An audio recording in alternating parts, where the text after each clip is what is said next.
अस्सलाम वालेकुम, सुबह खैर। कैसे हैं आप सब लोग? ठीक ठाक हैं, मज़े में हैं? अच्छा जनाब, आज जो कराची का मौसम है ना वो बहुत ज़बरदस्त है।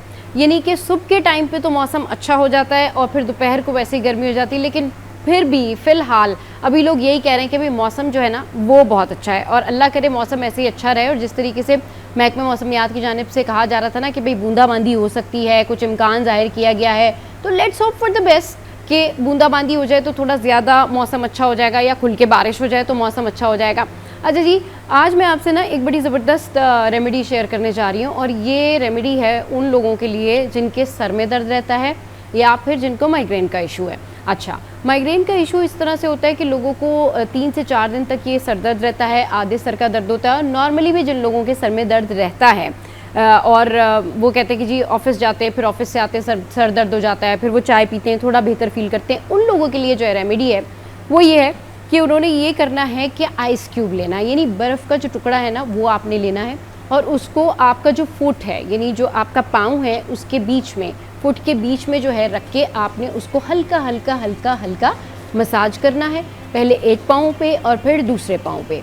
जब आप ये करेंगे तो उसके बाद आप फील करेंगे, यानी आप रेगुलर अगर करना चाहते तो रेगुलर कर लें, अगर आप एक दिन छोड़ के करना चाहते तो एक दिन छोड़ के कर लें। लेकिन जब आप ये करते हैं, ये रेमेडी करते हैं, तो फिर क्या होता है कि आपके सर के दर्द में जो है कमी हो जाती है। और स्पेशली जिनको माइग्रेन है उनके लिए ये बहुत ज़बरदस्त जो है वो रेमेडी है कि आपने आइस क्यूब लेना है और फिर उसको अपने दोनों पाँवों के ऊपर, फुट के ऊपर रख के आपने रब करना है। तो ये हो गई जी वो रेमेडी जो मैंने आपके साथ में शेयर की। हाँ, एक और रेमेडी भी अभी मुझे फ़ौरन से याद आई, माइग्रेन से रिलेटेड ये है कि माइग्रेन का पेन जिनको होता है उनके लिए कहा जाता है कि जी आप अपने हाथ जो हैं वो ठंडे जो पानी है ना उसका जो बाउल है या कोई भी चीज़ है उसमें रखें और पाँव भी रखें, तो भी आपको बहुत फ़र्क पड़ता है। तो ये दोनों रेमेडीज़ जो है वो आप ज़रूर करके देख सकते हैं, ये आपको बहुत आपके लिए फ़ायदेमंद होगी। अच्छा, अब कुछ बात कर लेते हैं ख़बरों की और ख़बरें आपके साथ में शेयर कर लेते हैं। अच्छा, अब ख़बरें जो है ना वो इस तरह से हैं कि वैसे तो इतनी सारी ख़बरें होती हैं कि हम लोग ये सोच रहे होते हैं कि कौन सी खबर आपके लिए पिक करें, लेकिन डेफिनेटली जो हमारे अवाम के हवाले से होती हैं या जो कराची के हवाले से स्पेशली होती हैं वो ख़बरें हम ज़रूर आपके साथ में शेयर करते हैं। तो कराची में जी फ़ाइन और 2.5 नंबर आटे की जो कीमत है उसमें 13 रुपये फ़ी किलो तक इजाफा हो गया है। मतलब अब जाहिर सी बात है, आए दिन की बढ़ती हुई महंगाई के बाद अब जब ये खबर हम बता रहे होते हैं ना तो जाहिर सी बात है नाजरीन यही कह रहे होते हैं कि अब क्या करें। अब खबर कुछ इस तरह से है कि chairman flour mills association Junaid Aziz के मुताबिक गुज़िश्ता 15 रोज़ के दौरान गंदम की कीमत जो है वो 106 रुपये से बढ़कर 118 रुपये फ़ी किलो होने के बायस 2.5 नंबर आटे की कीमत जो है 119 रुपये से बढ़कर 132 रुपये फ़ी किलो हो गई है, जबकि फ़ाइन आटे की जो कीमत है वो 140 रुपये फ़ी किलो से तजावुज़ कर गई है। अच्छा जी, अब जो चेयरमैन फ्लोर्स मिल्स एसोसिएशन है उनका कहना है कि हुकूमत को फौरी तौर पर 3 से 4 मिलियन टन गंदम दरामद करने का फैसला करना चाहिए, क्योंकि ताख़ीर की सूरत में ज़ख़ीरा अंदोज़ फ़ायदा उठाएंगे और आवाम पर महंगाई का बोझ बढ़ेगा। अच्छा जी, उन्होंने कहा कि गंदम मुल्क की ज़रूरत के मुताबिक दरामद की जाए ताकि सार्फिन को रिलीफ मिले और किसानों के मुफादात भी मुतासर ना हो। ये तो जी वो ख़बर है जो मैंने आपके साथ में शेयर की। एक और ख़बर है जो मैं आपके साथ में शेयर करती हूँ एंड इट्स अबाउट गैर कानूनी तौर पर मुकीम अफ़गान बाशिंदों के हवाले से ये खबर है कि शहर कायद में गैर कानूनी तौर पर मुकीम अफ़गान बाशिंदों के ख़िलाफ़ पुलिस का ट्रायल जारी है। मुख्तलिफ़ इलाकों में कार्रवाइयों के दौरान जो है वो मजमूई तौर पर 38 अफ़गान बाशिंदों को हिरासत में लेकर कानूनी कार्रवाई के बाद अफ़गान कैंप मुंतकिल कर दिया गया है, जबकि डिस्ट्रिक्ट साउथ पुलिस के तर्जुमान के मुताबिक मुख्तलिफ छापों के दौरान 20 अफ़गान बाशिंदों को गिरफ्तार किया गया है। तो ये वो ख़बरें जो मैंने आपके साथ में शेयर की हैं। और अब कुछ बात कर लेते हैं फ़ैशन के हवाले से, अब कुछ बात कर लेते हैं ट्रेंडिंग इश्यूज़ के हवाले से। तो भाई फ़ैशन कैसा है ये भी हम आपको बताएंगे और आपको अपने लाइफस्टाइल को कैसे मेंटेन करना चाहिए, ख़वातीन अपनी एसेंशियल केयर कैसे कर सकती हैं, ये सारी बातें करेंगे। लेकिन एक छोटे से ब्रेक के बाद ब्रेक लेते हैं, ब्रेक के बाद वापस आ रहे हैं, फिर डिस्कशन कंटिन्यू करेंगे और हम आपको अपने गेस्ट से भी मिलवाएंगे। स्टे विद अस।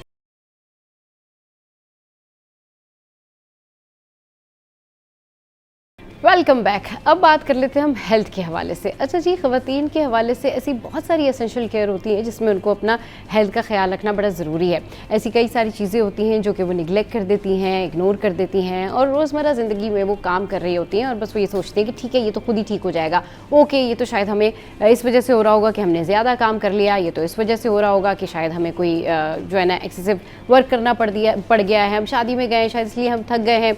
तो ये सारी चीज़ें होती हैं, लेकिन इंटरनल जनरली ख़वातीन को अपना चेकअप करवाना चाहिए और ख़वातीन को अपना ख्याल रखना चाहिए, लाइफ स्टाइल जो है उसको मेंटेन करना चाहिए। अब कौन कौन सी ऐसी चीज़ें होती हैं जिसमें थायराइड है आपको पता ही नहीं होता, हिडन है, हेपेटाइटिस है आपको पता ही नहीं होता, हिडन होता है, पड़ा हुआ होता है आपके स्टमक के अंदर, और बहुत सारी ऐसी चीज़ें हैं जिसकी आपको समझ नहीं आ रही होती है कि आपके मूड स्विंग्स को क्या हुआ है, आपके मूड को क्या हुआ है, इतने मूड स्विंग्स क्यों हैं, आपकी रूटीन में क्यों आप बार बार स्लीपी फील कर रहे हैं, क्यों आपकी जो है वो बहुत ज़्यादा स्किन ड्राई हो रही है, क्यों आपका मूड ख़राब हो रहा है, क्यों ऐसा लग रहा है कि आपको बहुत सारे पिंपल्स निकल रहे हैं। तो इस पर बात करने के लिए कि ख़वातीन अपनी एसेंशियल केयर कैसे करें और वो कौन सी चीज़ें होती हैं जिनका उनको ख्याल रखना चाहिए, इस पर बात करने के लिए हमारे साथ जो है डॉक्टर रूबिया मौजूद हैं। उनको शो में वेलकम करते हैं। अस्सलाम वालेकुम, good morning doctor Rubia, how are you? Doctor Rubia, किन चीज़ों का ख्याल रखें, एसेंशियल केयर क्या है ख़वातीन के लिए? So Sabah, it depends on your age as well. So this is a very valid point. आपका topic is beautiful because ये चीजें हम बहुत ज्यादा common उसमें discuss नहीं करते हैं. Depends on which decade of life you're in. So for example, मैं दोनों extreme से शुरू करूंगी. In the young teens, ज्यादातर problem जो लोगों को होते हैं वो period related होते हैं, period pains होते हैं, acne एक problem हो सकती है, weight gain नहीं हो रहा, ये problems होते हैं. On the flip side, मैं दूसरी extreme पे जाती हूँ. I'll go to your 6th or 7th decade of life. अब आपका menopause जो है वो 50s में हो गया है. अब problems डिफरेंट किस्म के हो गए. अब ऑस्टियोपोरोसिस, ऑस्टियोआर्थराइटिस, अब चूंकि मेनोपॉज 50s में हिट हुआ और उसको 10-20 साल हो गए हैं, बाल गिरना, स्किन में झुर्रियां पड़ना, जर्नल एंड ग्रेजुअल डिक्लाइन, और औरतों में फ्रेलिटी और डिक्लाइन एकदम ऑल ऑफ अ सडन आती है 6-7 डेकेड ऑफ लाइफ में, क्योंकि हम लोगों का मसल मास कम होता है relatively as compare to men. और मेनोपॉज के बाद हमारे जो टेस्टोस्टेरोन और सारे हार्मोन्स जब गिरते हैं तो वो और एकदम झलकता है. एंड दैट्स व्हाई सडनली खवातीन जो बड़ी एक्टिव भी होती हैं अपनी वर्किंग लाइफ में भी, वो एकदम 50 और 60 जब हिट करती हैं तो वो आती हैं और कहती हैं डॉक्टर साहब something's gone wrong and my body is just not what it used to be. बिल्कुल बिल्कुल ठीक कह रही हैं आप, और वो उनको समझ नहीं आता कि क्या हुआ क्या है. अच्छा, क्या चीज़ें जो है उसका ख्याल रखना चाहिए, कैसे अपने आप को खुद चेक कर लेना चाहिए, कैसे जाना चाहिए डॉक्टर के पास कि भाई ये अलार्मिंग साइन है, अब जाना चाहिए डॉक्टर के पास, और ये हमें साइन एंड सिम्टम है. एसेंशियल केयर में क्या क्या चीज़ें शामिल होती हैं ये बताइएगा डॉक्टर रूबिया. जो सबसे ज्यादा जरूरी चीज है वो ये कि you have to have a good physician. ये बात सबसे ज्यादा एसेंशियल है आपके लिए, क्योंकि लोग ये बात रियलाइज नहीं करते हैं कि आपको एक रेगुलर फैमिली फिजिशियन की जरूरत है, because they understand you and know you. So for example, अगर आपके पास एक फैमिली फिजिशियन है जो who's been looking after you since you were 20, 30, 40, so on and so forth, उसको आपके सारे इन्स एंड आउट पता है, उसको आपकी family history over the years पता है, उसको आपका वर्किंग स्टेटस पता है, आप हाउस वाइफ है, आप वर्किंग वुमन है, आपके बच्चे कितने हैं, वगैरह वगैरह. आइडियली उसका फायदा ये होता है because the plan is not one size fits all. तो ये नहीं हो सकता मैं आपको कह दूं आप जाके हर साल ब्लड टेस्ट कराएं, आप जाके हर साल किसी फिजिशियन को दिखाएं. हर बंदे का डिफरेंट होता है. अगर आपको क्रॉनिक बीमारियां हैं, अगर आपको ब्लड प्रेशर है, डायबिटीज है, तो आपको हर साल भी जाना पड़ सकता है, 6 महीने बाद भी जाना पड़ सकता है. But if you are relatively fit and well, your first checkup should happen. There is a 30s का checkup and there is a 40s का चेकअप. एनएचएस इंग्लैंड में हम ओवर 40 चेकअप ऑफर करते हैं, ओवर 40, फिर over 50 and so on and so forth, because वो state sponsored health care है. Private health care में आप कभी भी जा सकते हैं डॉक्टर के पास, because it's just about money, isn't it, कि आपने जितना पैसा फेंक तमाशा देख वाली बात होती है. लेकिन even in that situation the idea is not कि पेशेंट के पैसे जाया करवाने हैं. So I would recommend after your 30s you should go once, because 30s वाली खवातीन के बारे में भी अगर आप सोचे ना सवाल, तो देखें that's you and me for example, although I am not in my 30s, but the point is कि 30s वाली खवातीन और वर्किंग वुमेन और होम मेकर्स, यंग फैमिलीज हैं, वो अपने आप को उन्होंने 4 या 5 हिस्सों में डिवाइड किया हुआ है, जिसमें वो फैमिली, वर्क लाइफ, सोशलाइजिंग, अपनी हेल्थ, हर चीज का ख्याल रख रही है. एंड अनफॉर्चुनेटली उनकी अपनी हेल्थ जो है सबसे बॉटम ऑफ द लिस्ट पे है. सही, बिल्कुल बिल्कुल ठीक कह रही हैं कि उनकी अपनी हेल्थ जो है वो रिस्क पर है. अच्छा, अब ये जो आपने जितनी भी एजेस डिफाइन की हैं, ये अगर इससे पीछे थोड़ा सा हम 20s में चले जाएं, ठीक है ना, अर्ली 20s में चले जाएं, वहीं से ये आपको हैबिट बनानी चाहिए कि आपके अंदर जो भी चेंजेस आ रहे हो ना, आप उसका ध्यान रखें, और वहीं से ये हैबिट होनी चाहिए कि कम से कम एक दफ़ा जाके एनुअल एग्ज़ाम करवा लें, ज़रूर जाके अपने आप को चेक कराएं, और आपको पता होना चाहिए कि शुरू से लेकर आखिर तक आपका जो है वो HB काउंट क्या रहता है, आपका जो है वो क्या ट्रेसिंग रहती है आपके हेमोग्लोबिन की, ये स्क्रीनिंग होनी चाहिए. व्हाट डू यू से doctor rubia? 100% yes. And another thing that I've noticed is कि खवातीन पता क्या करती हैं, खवातीन एक्सेप्ट कर लेती हैं रेजिग्नेशन एंड सेइंग दैट और रिजाइनिंग टू दिस फैक्ट कि ये तो हमारा हीमोग्लोबिन तो लो रहता ही है, कुछ नहीं हो सकता, क्या होगा, वो आयरन की गोली दे देंगे. It's not like that, it's not that simple. आप अपने आप को इतना निग्लेक्ट नहीं कर सकते। ये ट्रीटेबल इलनेसेस होती हैं, ये ऐसी चीजें होती हैं जो क्रॉनिक एलिमेंट्स होती हैं, क्योंकि जब तक आपको माहवारी या पीरियड्स आते रहेंगे आपका हीमोग्लोबिन लो रहेगा। तो यस, आपको डॉक्टर ट्रीटमेंट देगा, जैसे आयरन की गोलियां होगी, आयरन इन्फ्यूजन होगी, बट आइदर वे इस सिचुएशन में आपने अपना इलाज करवाना है। अगर आपके सेल्स को ऑक्सीजन ही नहीं मिलेगी तो हर चीज बॉडी में वेयर एंड टेयर करेगी। और मैं लोगों को इस तरह ज्यादा डराती हूँ, फिर आपके बाल गिरेंगे, आपकी स्किन खराब हो जाएगी, क्योंकि 20s एंड 30s में लुक्स कॉन्शियसनेस बहुत ज्यादा होते हैं। सही, बिल्कुल बिल्कुल ठीक कह रही हैं। और इसमें अच्छा अब मसला ये है कि लुक्स कॉन्शियस भी हैं, अपनी स्किन भी अच्छी रखनी है, हेयर का भी ख्याल रखना है, आपने अच्छा भी लगना है, लेकिन सेहत की तरफ नहीं आते, एस्थेटिक्स की तरफ चले जाएंगे, महंगे महंगे ट्रीटमेंट करा लेंगे, लेकिन सेहत की तरफ नहीं आती हैं खवातीन। वो इस बारे में नहीं जानना चाहती हैं कि भाई उनके जो है वो ब्लड लेवल क्या आ रहा है, उनका जो है वो ब्लड काउंट क्या है, उनके सीबीसी में क्या आ रहा है, उनकी जो किडनी रिपोर्ट्स हैं वो क्या हैं, उनके एफएसएच और टीएसएच में क्या है। हाँ बिल्कुल, इस तरफ वो नहीं आते, लेकिन वो इस तरफ जरूर चले जाते हैं कि हाँ ठीक है, हमें अपनी स्किन बेहतर करनी है तो कोलेजन के लिए हम कोई कोलेजन ट्रीटमेंट ले लेते हैं। सो ये इस तरफ खवातीन की अवेयरनेस दिलाना कितना जरूरी है? बहुत ज्यादा। और ये बहुत डेंजरस एक कॉन्सेप्ट है, क्योंकि एक तो ये कि आप बहुत वनरेबल अपने आप को कर रहे हैं। आप किसी को जाके अपनी वो कमजोरी दे रहे हैं जिसको वो कैश इन करेगा ही करेगा। I will be the bad person and I will say this, क्योंकि ये होता है हमारे माशरे में कि एक मरीज जाता है अपनी वनरेबिलिटी लेके, डार्क सर्कल्स हो गए, लैक ऑफ कोलेजन जैसे आप बोल रही है, व्हाटएवर जो भी चीज होगी अपनी एस्थेटिक से रिलेटेड, वो फिर जाते हैं, फिर वो अपने जाके डॉक्टर के सामने या एस्थेटिशियन के सामने कहते हैं कि जी हमारा ये मसला है। Then a lot of people will, अब देखिए आप किसी को आके अगर अपनी कोई प्रेजेंटिंग कंप्लेंट बताते हैं या प्रॉब्लम बताते हैं, वो उसका काम उसको फिक्स करना है। वो आपको काउंसलिंग करके आपको घर नहीं भेज देगा कि नहीं यार रहने दे, कुछ नहीं होता, डार्क सर्कल सबके होते हैं। वो आपकी ट्रीटमेंट करेगा, फिर आपको बिल पकड़ा देगा। So the point is that you need to worry about yourself. If you are not fixed on the inside, you can't look good on the outside. और ये लग्जरियस कॉन्सेप्ट नहीं है। लोगों के दिमाग में ये कि जो मिडिल क्लास लोग हैं या लोअर मिडिल क्लास लोग हैं, उनके दिमाग में ये कि ये तो अमीरों के चोंचले हैं जी, कि एक्सरसाइज करना, अच्छा खाना खाना या अपना ख्याल रखना, हमारी तो जिंदगी जो है वो इतनी मुश्किल है, हमारे पास टाइम ही नहीं है ये करने का। देखिए, बात टाइम की नहीं है, बात टाइम निकालने की है और जगह निकालने की है। It's been about 26-27 years of working out at home for myself. I used to be a pro athlete. When I stopped, बच्चे पैदा हो गए, there was no time to go to the gym.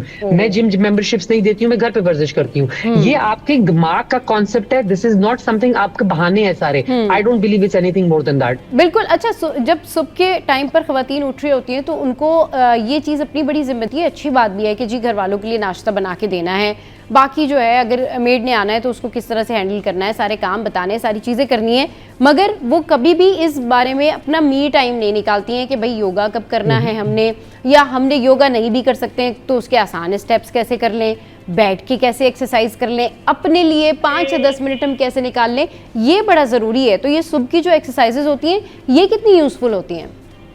Very important है। दूसरी बात है कि अगर आप इतने बिजी हैं या आपको ऑब्वियसली हर जिंदगी के मरहले में आपकी डिफरेंट स्टेजेस होंगे। अगर फिर यंग फैमिली, बिल्कुल अगर आप यंग फैमिली, आपका यंग टॉडलर है, उसने सारी रात आपको जगाया, सो ऑन एंड सो फोर्थ, तो आपको शायद ना टाइम मिले।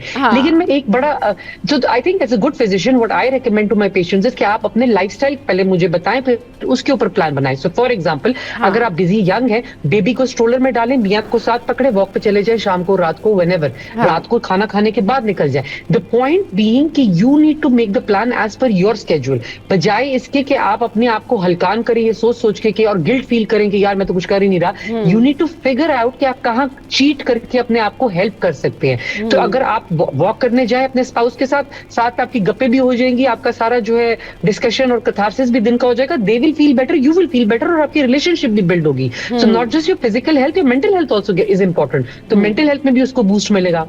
सही, बिल्कुल उसको मेंटल हेल्थ में बूस्ट मिलेगा। और ये करना बड़ा ज़रूरी है कि आप अपने आप को रिलैक्स या पीसफुल माइंड में रखें। अच्छा, कुछ खवातीन होती हैं, आपने देखा होगा डॉक्टर रूबिया, कि वो काम वगैरह सारे कर रही होती हैं लेकिन वो स्ट्रेस में होती हैं। अच्छा, अब जब आप काम कर ही रहे हैं तो स्ट्रेस कैसा है, आप अपना मूड अच्छा कर लें, मतलब आपको रोज़ तो नाश्ता बनाना ही है तो आप खुशी से बना लें, आपको रोज़ तो काम करना ही है। वो क्या होता है, उनकी लाइफ में एक स्ट्रेस होता है, उनका अपना काम भी उनके लिए स्ट्रेस होता है। या अगर खवातीन की मिसाल ना भी हो, किसी की भी मिसाल हो, तो वो ऐसा करते हैं, उनके लिए ऐसा लगता है कि जी उनके मूड स्विंग्स इतने होते हैं कि अगर वो खवातीन कोई काम कर भी रही हैं तो ऐसा लगता है कि जी दूसरों के ऊपर वो एहसान कर रही हैं, या पता नहीं ये दूसरों का काम कर रही हैं, या पता नहीं क्या प्रॉब्लम हो गई है। तो ऐसे लोगों को या ऐसी खवातीन को अपने मूड स्विंग्स के लिए, अपने नेगेटिव थॉट के लिए भी डॉक्टर के पास जाना चाहिए, उनको दिखाना चाहिए कि उनकी ब्लड स्क्रीनिंग क्या है, उनका B12 क्या है, उनके बॉडी में क्या कुछ है, कोई हार्मोनल चेंजेस हैं, कोई और प्रॉब्लम है जिसकी वजह से वो इतना नेगेटिव है। And absolutely, and not just that, छोटी सी बात, आपका थायराइड आपने जैसे बोला इम्बैलेंस जो आपके मूड पे इफेक्ट करेगा, सिमिलरली आपका अगर हीमोग्लोबिन लो है, आपकी ना ब्रेन को ऑक्सीजन मिल रही, ना आपके ऑर्गन्स को मिल रही, ना आपके दिल को मिल रही, आपके सांस भी फूला हुआ है, तो आप कैसे हैप्पी होंगे? You will always be grumpy, you will always be tired and you will always be fatigued. तो ये तो बहुत जरूरी है, आपके बेसिक हेल्थ चेक्स में आपको ये चीजें पता चल जाएंगी। अब तो इतनी चीजें आ गई है सब मॉडर्न साइंस में, अगर ओरल पिल्स नहीं आप ले सकते, आयरन सप्लीमेंट्स आप आईवीज ले सकते हैं, सो ऑन एंड सो फोर्थ। मुझे तो कभी कभी प्राइवेट प्रैक्टिस करते हुए ये ख्याल बहुत ज्यादा आता है कि हमारे यहाँ NHS इंग्लैंड में कभी भी प्राइवेट प्रैक्टिस जो थी, it was not an option, it's only an option for very rich and insured. So as a result of that, iron tablets के अलावा कोई ऑप्शन ही नहीं थी। पाकिस्तान में तो ये कि हर कैलिबर की, हर लेवल की, you can by health. A country where you can buy health. I know कि we don't all have means, ये मैं मानती हूँ कि हर एक के पास पैसे नहीं होते हैं, लेकिन वही बात ना कि हर लेवल की केयर मौजूद है। बात ये कि आपको अपने आप को निगलेक्ट नहीं करना चाहिए। हाँ, निगलेक्ट नहीं करना चाहिए। और दूसरी बात ये कि आपको ये आपकी जो होनी चाहिए कि सेंस ऑफ रिस्पॉन्सिबिलिटी वो होनी चाहिए। मतलब आप अपनी ज़िंदगी के सर्कमस्टांसेस के साथ अगर पॉजिटिव रहेंगी, अगर पॉजिटिवली आगे बढ़ेंगी, तो देखिए आपकी ज़िंदगी में चेंजेस आ जाएंगे। अच्छा, एसेंशियल केयर में कौन कौन से टेस्ट करवाने चाहिए खवातीन को, और डाइट में क्या चीजें लेनी चाहिए? So basically a full panel screen, which screening test कहलाते हैं, उसमें blood CP आपका thyroid, HbA1c. HbA1c I might not do in your 20s and 30s. I probably might start after 40s. But you can have it in 30s if you've got really strong family history. Urea creatinine, liver function. But अगर आप मुझे कोई symptoms साथ बताते हैं कि मुझे tiredness है, fatigue है, तो in that situation thyroid, vitamin B12, folic acid, iron, ये आपके लेवल्स चेक करने बहुत जरूरी है। विटामिन डी के बारे में मैं जरूर जिक्र करूंगी। विटामिन डी एक मुझे यूजलेस टेस्ट लगता है। वो इसलिए यूजलेस लगता है बिकॉज एज एशियन विमेन हमारा विटामिन डी ऑलमोस्ट ऑलवेज लो रहेगा हमेशा। बाहर के मुल्कों में उन्होंने ये फिगर आउट कर लिया पहले ही, तो उनके यहाँ ब्रेड, मिल्क, सीरियल, ये सारी चीजें फोर्टिफाइड होती हैं। व्हाट दैट मींस इज कि उन्होंने पहले से आपके नॉर्मल रोजमर्रा के सौदा सेल्फ में विटामिन और सप्लीमेंट्स लाइक विटामिन डी डाल दिए हैं। हमारे यहाँ ऐसी रेगुलेशंस नहीं है, और हमारे यहाँ जो दूध कोई कहीं से पी रहा है तो कोई कहीं से पी रहा है। पॉइंट बीइंग कि एक रेगुलर विटामिन डी इनटेक सारा साल की आपको लेनी है, नॉट अ बूस्टर डोज जिसमें आप फक्की मारते हैं महीने में 4 महीने में एक बार, वो नहीं। लो रेगुलर डोज आपने सारा साल लेनी है आइडियली। बिल्कुल बिल्कुल, ये सारी डोजेस जो हैं वो अपने सारा साल लेनी होती हैं। अच्छा, इसके अलावा मज़ीद क्या केयर कर सकती हैं ख़वातीन अपनी सोशल लाइफ में भी, किस तरीके से अपने बिहेवियर को चेंज करने के लिए, अपने बैड मूड को, सैड मूड को चेंज करने के लिए वो क्या कुछ कर सकती हैं? क्या कोई इस तरह की जो एंटी डिप्रेसेंट होती हैं वो खा सकती हैं, या फिर कोई और ऐसी ट्रीटमेंट होती है, कोई और ऐसी थेरेपी होती है, या कोई और ऐसी टैबलेट्स होती हैं जो कि उनके हार्मोन को बैलेंस करें? Really, actually, you and I would be really good friends. I feel. Because what you said, आपका जो point था वो मेरे दिल की आवाज थी। वो ये point था कि देखिए, there are certain things in life you have to do. हर बंदे का जॉब रोल होता है, बट मर्दों का जॉब रोल है जैसे उन्होंने नौकरी करनी है। I know it's a bit sad, लेकिन जॉब्स कल्चरली, सोशली, रिलीजियसली हर वे में डिफाइन हो गए हैं, अनफॉर्चुनेटली और फॉर्चुनेटली। तो खवातीन का job role is part of it is home making. तो हमारा काम ये है कि हमने होम मेकर होना है, हमने बच्चों का ख्याल रखना है, जो मर्जी कर ले। There's no point in beating about the bush. Let's just get right to it. अब उसमें ये कि वो जो आपने बोला कि हर वक्त कुर्बानी का बकरा बने रहे और हर वक्त सही, मैं बेचारा सिंड्रोम कहती हूँ कि मैं बेचारा सही। चलिए जी, डॉक्टर रूबिया इस वक्त हमारे साथ मौजूद थी और बहुत ज़बरदस्त उनके साथ में डिस्कशन हुई। कंक्लूजन यही है कि आप अपना ख्याल रखिए। कंक्लूजन यही है कि जो आपकी रिस्पॉन्सिबिलिटी है वो आपकी रिस्पॉन्सिबिलिटी है, उसके जो मूड स्विंग्स होते हैं वो दूसरों के ऊपर थ्रो ना करें। और अगर आपको कोई प्रॉब्लम है, अगर आपको अपना लाइफस्टाइल मेंटेन नहीं करना आ रहा, किसी अच्छे डॉक्टर से रब्ता कायम करें। आप ज़रूर अपनी ब्लड स्क्रीनिंग करवाएं, आप ज़रूर डॉक्टर को चेक कराएं, ज़रूर किसी आप साइकेट्रिस्ट के पास जाएं ज़रूर मिलिए, ज़रूर बात कीजिए, क्योंकि ये आपकी लाइफ का सवाल है। मतलब अगर आपको लगता है कि आप हर वक्त स्ट्रेस में हैं, हर वक्त सैड हैं, तो जाहिर सी बात है ये आपके सराउंडिंग के लिए भी प्रॉब्लमेटिक होता है, ये बाकियों के लिए भी प्रॉब्लम करता है, बाकी लोग भी फिर आपके साथ में इस तरह से मानूस होते हैं, आपकी फैमिली एंड ऑल दैट, तो वो फिर ये सोच रहे होते हैं कि हम इनको क्या हुआ है। तो ख़वातीन को अपना ख्याल रखना ज़रूरी है, क्योंकि घर का अहम पिलर हैं आप। ब्रेक लेते हैं और फिर उसके बाद जो है वापस आते हैं और एक और टॉपिक डिस्कस करते हैं।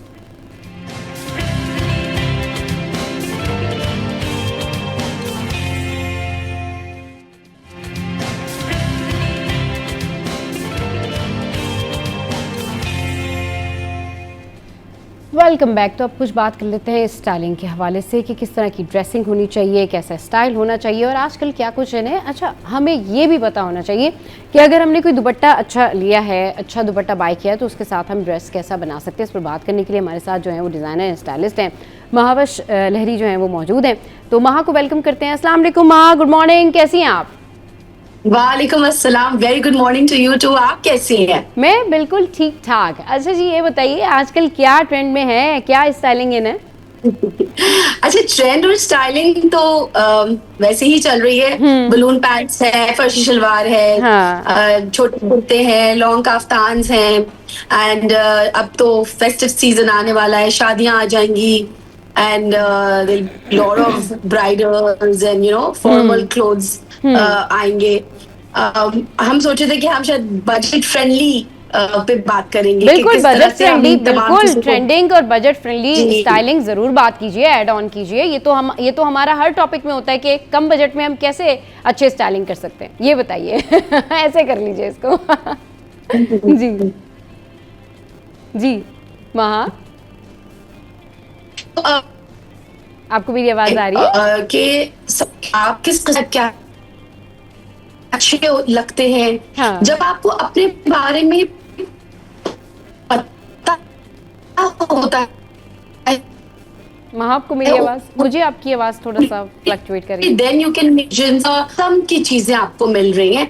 आपने चूज करना है अपने हिसाब से कि मुझ पे क्या अच्छा लगेगा, मैं क्या कैरी कर सकती हूँ, क्या मेरी पर्सनालिटी को इनहेंस करेगा, किस चीज को पहनने के बाद चार चांद लग जाएंगे। So you need to discover that. आपको अपने आप को डिस्कवर करना है कि मुझे मैं फॉर एग्जाम्पल अगर शॉर्ट शर्ट नहीं पहन सकती, मुझ पे शॉर्ट शर्ट अच्छी नहीं लगती, तो ना पहने short shirt, because it's not necessary कि आप उस फैशन को फॉलो करें जो आपको जो आपकी पर्सनालिटी को उस लेवल पे ना लेके जाए, जो आपको वो खूबसूरती वाला लुक ना लेके दे, तो it's useless. On the other hand, wear those clothes which you can carry, which make you look prettier. तो once you know your fashion, अब आपको अब पिक का टाइम आता है कि आपको लेना क्या है।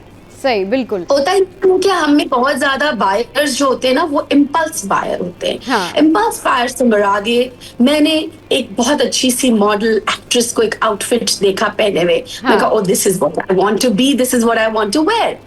सो ये इम्पल्स बाइंग हो गई। हो सकता है वो मुझे सूट ना करे, हो सकता है वो मेरे सोसाइटी के हिसाब से वो कपड़े, या मेरे सोशल के हिसाब से वो कपड़े ऐसे नहीं है।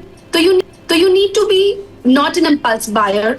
हर चीज जो मैनिक्विन पहनी है, किसी खूबसूरत मॉडल ने पहनी है, जरूरी नहीं है कि वो आप लें। You need to make those decisions. असल में इस चीज के लिए वहाँ सबसे ज्यादा जरूरी चीज ये है कि आप अपनी पर्सनैलिटी को खुद जज करें कि आपके ऊपर क्या अच्छा लगेगा, क्या अच्छा नहीं लगेगा। हर एक की सिचुएशन आपकी जैसी नहीं होती, हर एक की हाइट आपके जैसी नहीं होती, हर एक का जाहिर सी बात है स्टाइलिंग जो है करने का अंदाज आपकी तरह नहीं होता। तो हर इंसान दूसरे इंसान से मुख्तलिफ होता है, लेकिन हमने ये देखना होता है कि फ़ैशन हम वो करें जो कि हम पे अच्छा लगे। अब वही बात आ जाती है ना कि अगर किसी मॉडल ने 1 लाख रुपए की ड्रेस पहनी हुई है और अगर कोई और भी उसको बाय कर लेता है और उसके ऊपर नहीं अच्छा लगता, तो कोई फ़ायदा नहीं है। हो सकता है आपके ऊपर 2000 वाली ड्रेस भी अच्छी लगे। It's up to the fact of your personality कि आपकी पर्सनैलिटी कैसी है ना, तो आप उसको कैरी कैसे करते हैं। तो जरा ये बताएं कि हाउ टू कैरी ड्रेसेस। जी जी, देखिए, हाउ टू कैरी में यही मैंने आपको बताया। Discover yourself. आपका बॉडी स्ट्रक्चर कैसा है। आप कुछ लोग अल्लाह का उनके ऊपर करम होता है, वो मोटे ही नहीं होते, जितना भी खाना खाएं उन्हें कुछ फर्क नहीं पड़ता, तो they can get away with lot of stuff. It's true कि जो पतली होती है, they can get away with many designs because उनका वेट ऐसा नहीं है, वो कुछ भी पहन सकते हैं। हाँ। बट कुछ खवातीन, कुछ बच्चियां ऐसी होती हैं जो कि वेट जिनका एक बहुत बड़ा मसला होता है, तो उनको, और कुछ ऊपर से हैवी होती है, कुछ from the lower side of the body heavy होंगी, यू नो, कुछ की हाइट बहुत छोटी होगी। तो आपको कपड़ा, आपको अपना अंडरस्टैंड करना है। अगर मेरा हाइट छोटी है तो मैं वाइज डिसीजंस ये लूंगी कि मैं सिंगल कलर के कपड़े पहनने की ज्यादा कोशिश करूंगी। मैं बड़े प्रिंट्स पे नहीं जाऊंगी, मैं उन प्रिंट्स पे जाऊंगी जो मुझे स्लिमर लुक देते हैं, जिनकी वजह से मैं स्लिमर, मेरा बॉडी स्ट्रक्चर स्लिमर लगता है। तो कहने का मकसद ये है कि जब आपको अपने बारे में पता होगा तो अब आप उस फैशन के बुफे से वो चीजें पिक करेंगी जो आपके लिए अच्छी होंगी, जो आपको पसंद आएंगी।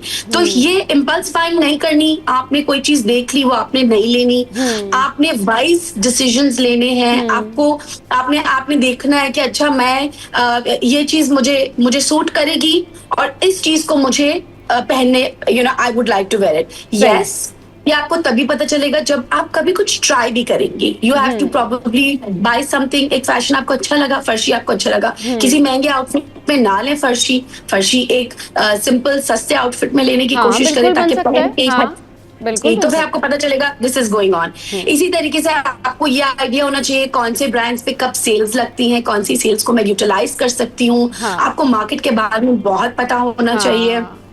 अब तो सोशल मीडिया का दौर है, आपको पता है it has become so easy for buyers to buy, online है, चीजें आती चीज भी हैं। है यहाँ पर महा, मैं ये जरूर मेंशन करूंगी कि जब हम कम बजट की बात करते हैं ना, तो उसमें भी जो कम बजट है ना, वो भी लोगों का डिफरेंट है। किसी का कम बजट बहुत कम है, किसी का कम बजट जो है एवरेज है, किसी का कम बजट इतना होता है कि वो कहते हैं यार इसमें तो नया ड्रेस आ जाता है। तो अब जब हम ब्रांड से निकल के बाहर आते हैं, और बाहर आना चाहिए ब्रांड से, बिल्कुल कम बजट में आपको चीज़ें करनी चाहिए।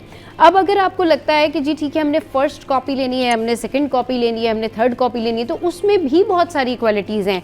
तो लोगों को ये बताएं कि ये जो कम बजट में चीज़ें बनती हैं, इसमें वो क्वालिटी कौन सी चूज़ करें। अगर फर्शी जो है वो उन्होंने गरारा या फर्शी शलवार जो है वो उन्होंने बहुत कम ख्वाब के कपड़े की, या उन्होंने कोई बहुत इस तरह के फैंसी कपड़े की नहीं लेनी है, तो किस तरह का कपड़ा चूज़ करें।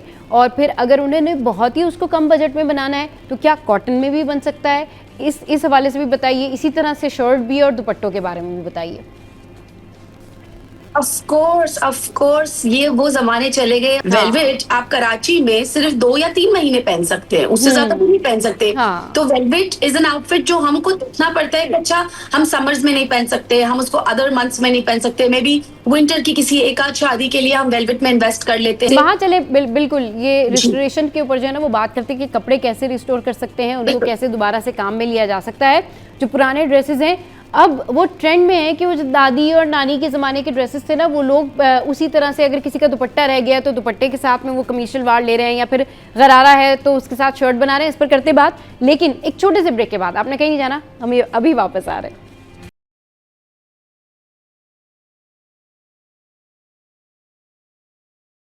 Welcome back. महा हमारे साथ हैं। स्टाइलिंग पे हम बात कर रहे हैं कि किस तरीके से स्टाइलिंग की जाए कम बजट में, किस तरह से ड्रेसेस लिए जा सकते हैं। अगर कोई ब्रांडेड ड्रेस है तो आप उसको कम बजट में कैसे बना सकते हैं, या फिर आपके जो पुराने कपड़े होते हैं, यानी आपके एंसेस्टर्स के जो पुराने कपड़े होते हैं, दादी के, नानी के, वालदा के, उनके अगर ड्रेसेस रखें, या आपके खुद के ऐसे बहुत सारे ड्रेसेस हैं जो अलमारी में कहीं खो जाते हैं और आप ढूंढ रहे होते हैं कि भाई ये तो अभी मिला है और ये किस काम में लिया जा सकता है, तो उसका क्या किया जाए।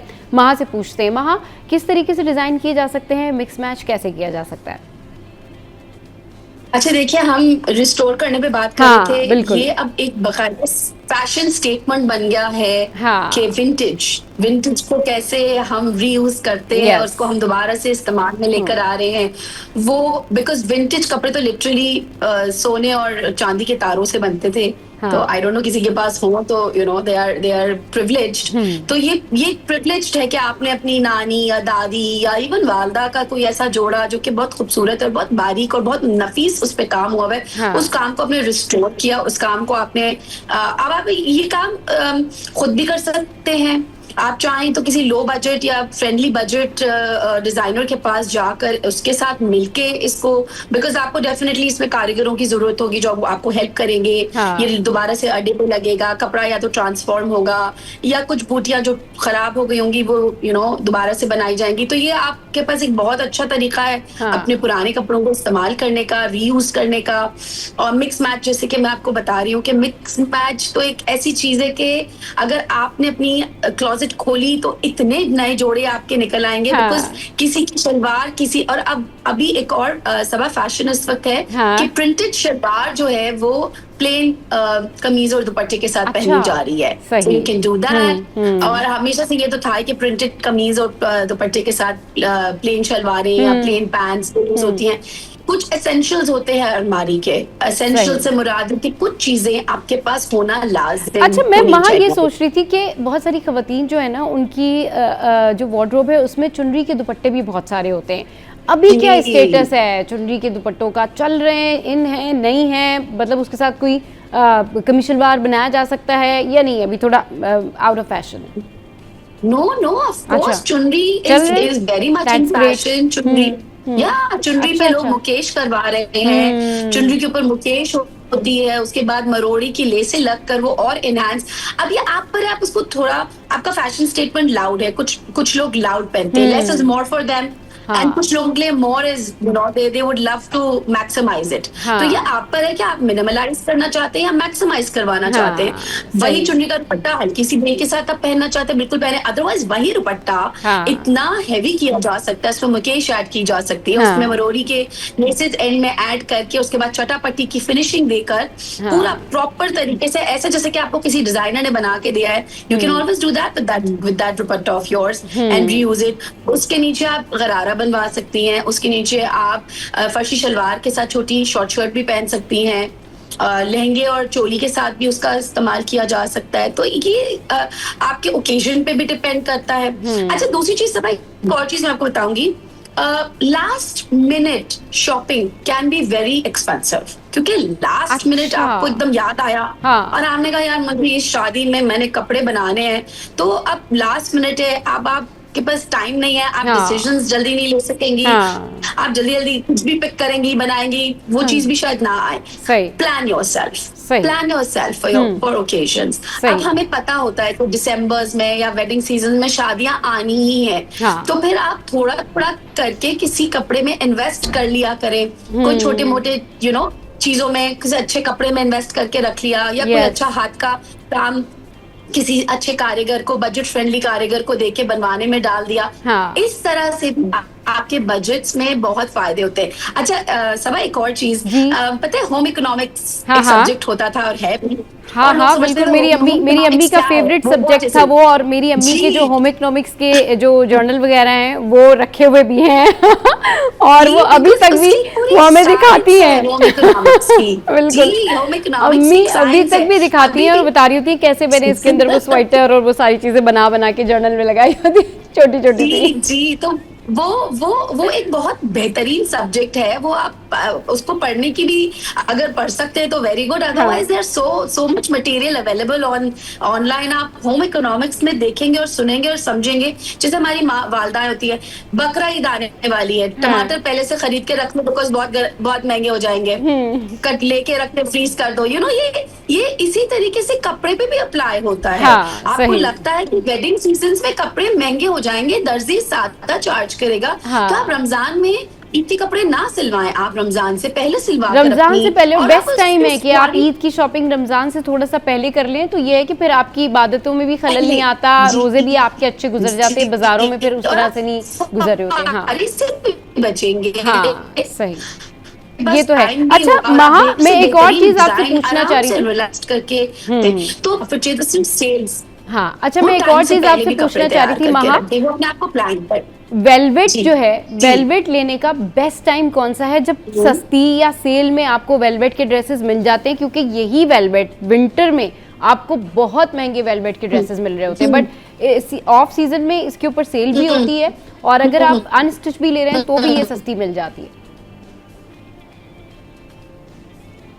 महा, आपको मेरी आवाज आ रही है? महा, आपको मेरी आवाज आ रही है? चलिए जी, महा से जैसे ही हमारा दोबारा से हम उनसे पूछेंगे और बड़ी मज़े मज़े की आज हम बातें कर रहे हैं कि भाई हम कब जो है सस्ते में यानी कि कम पैसों में कपड़े खरीद सकते हैं और वो कौन सी टाइमिंग होती है। ये ऑफ सीज़न ही होता है। हाँ, ये ऑफ सीज़न होता है जिसमें हमें जो है वो विंटर सीज़न के कपड़े या कुछ ऐसे ड्रेसेस जो हम अच्छे या कम पैसों में ले सकते हैं, जैसे वेलवेट है। तो इस सीज़न में वेलवेट बहुत आपको सस्ती मिल जाती है, चाहे आप अनस्टिच ले रहे हैं या फिर आप जो है स्टिच ड्रेस ले रहे हैं। व्हाट डू यू से महा? हाँ, देखिए मैं वही बता रही हूँ। अच्छा, वेलवेट अच्छा सब कुछ चीजों में एक ये भी प्रॉब्लम होती है। वेलवेट आपको 12 महीने दुकानों पे नहीं मिलेगी। देखिए दुकानदार भी थोड़े स्मार्ट होते हैं। हाँ। वो वेलवेट अपनी जगह क्यों खराब करेंगे, वो अपना शो जो उनका शो पीस है हाँ। या जितना उनका एरिया है उसमें वो कपड़े आपके लिए एग्जिबिट करेंगे जो कि हाँ। यू नो ज्यादा बिकते हो। तो वेलवेट अमूमन 1-2 महीने के लिए बिकते हैं, उससे ज्यादा नहीं बिकते। वेलवेट, अगर स्पेसिफिक वेलवेट की बात की जा रही है तो आई वुड एडवाइस कि आप वेलवेट जाकर या तो किसी वेंडर, आपका कोई वेंडर है जिसको आप जानती है, दुकानदार है, आप उसको बता दें कि मुझे वेलवेट चाहिए, तो वो आपके लिए वेलवेट पहले टाइम से लाकर दे देगा और बेहतर प्राइसेस पे आपको दे सकता है। अदरवाइज आप अगेन सीजन से कुछ अरसा पहले बाइंग कर लें।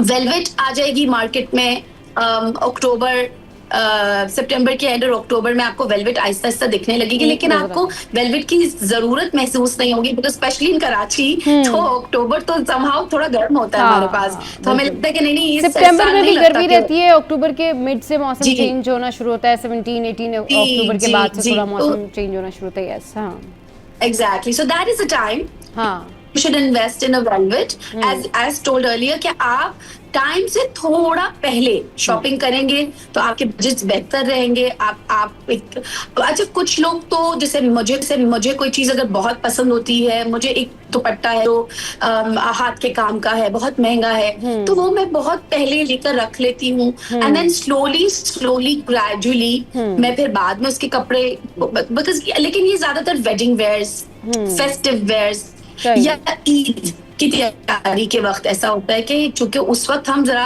एक्सपेंसिव कपड़े पहनते हैं, जरा हम बहुत हाईलाइट होना चाह रहे थे, तो फिर हम पहले से बहुत सारी चीजें खरीद के रख लेते हैं। पहले से बहुत सारी चीजें खरीद के रख लेते हैं और ये बड़ा अच्छा रहता है। बिल्कुल ठीक कह रही है माँ, ये बड़ा अच्छा रहता है कि आप जो है पहले से प्लान कर लें।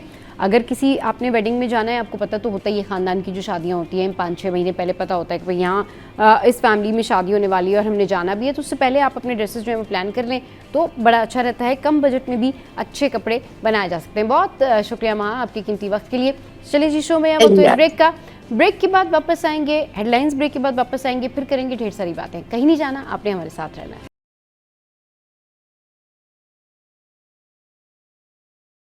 Welcome back. अब कुछ बात कर लेते हैं हम स्किन केयर के हवाले से, और स्किन केयर के हवाले से इतनी सारी चीज़ें होती हैं जो कि हमने आपको बतानी होती हैं, क्योंकि हमारे साथ जब हमारी हर्बलिस्ट हुमैरा होती हैं तो ऐसे सवालात आ रहे होते हैं जहन में कि बस सारी बातें जो है वो हुमैरा से पूछ ली जाएँ। तो आज हम स्पेशली जो है वो एंटी एजिंग की तरफ बात करेंगे कि किस तरीके से आप अपनी स्किन को रीजुवेनेट कर सकते हैं और वो कौन सी प्रोडक्ट होती हैं कुदरती तौर पर जो वाकई आपको जवान और हसीन दिखा सकती हैं, बना सकती हैं, और वाकई आप लॉन्ग लास्टिंग अपने इन ट्रीटमेंट्स को लेके आगे बढ़ सकते हैं। हुमैरा को शो में वेलकम करते हैं। अस्सलाम वालेकुम हुमैरा। अस्सलाम वालेकुम, वेलकम टू द शो। कैसी हैं आप?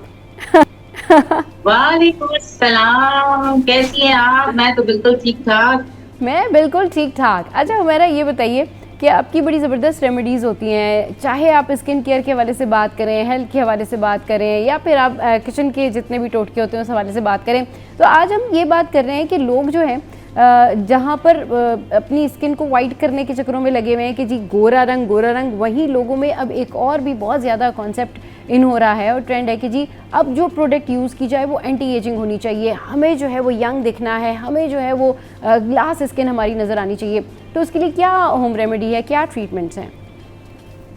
देखो, एक होती है एज फैक्टर, जब आना शुरू हो जाता है ना आफ्टर 30 के बाद, ये जो होता है ना स्किन के अंदर से कॉलेजन आपका खत्म होना शुरू हो जाता है। ये चीज होती है, कॉलेजन बनाने के लिए बहुत सारी चीजें होती हैं। मैं भी आपको सूट्स भी बताऊंगी, मैं लगाने के लिए भी बताऊंगी।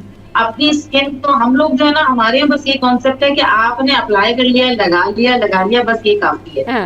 जब तक आप कोई भी बीमारी हो, कोई भी प्रॉब्लम हो, आप इंटरनली उसको ठीक नहीं करेंगे तो वो फॉर द टाइम बीइंग के लिए तो आपको अच्छा स्किन नजर आ रही होगी, लेकिन थोड़े दिन के बाद आप देखेंगे कि वापस वैसी ही हो गई है। हाँ। तो ये तो आप प्रोसीजर्स अगर आप कराना चाहते हैं तो वो तो बहुत महंगे प्रोसीजर्स हैं। हमारी जो स्क्रीन के इस साइड सामने वाली साइड होती है ना, ये इतने अमीर लोग नहीं होते, इतना पैसा नहीं होता उनके पास कि वो लोग वहां हर जगह जाके प्रोसीजर्स करवा रहे हैं। हाँ, तो सही। जो स्क्रीन पे बैठते हैं मॉर्निंग शो, ज्यादातर लोग इसीलिए देख रहे थे कि उनको उनके मुताबिक कोई चीज नजर आ जाए। तो बहुत सारी चीजें हैं।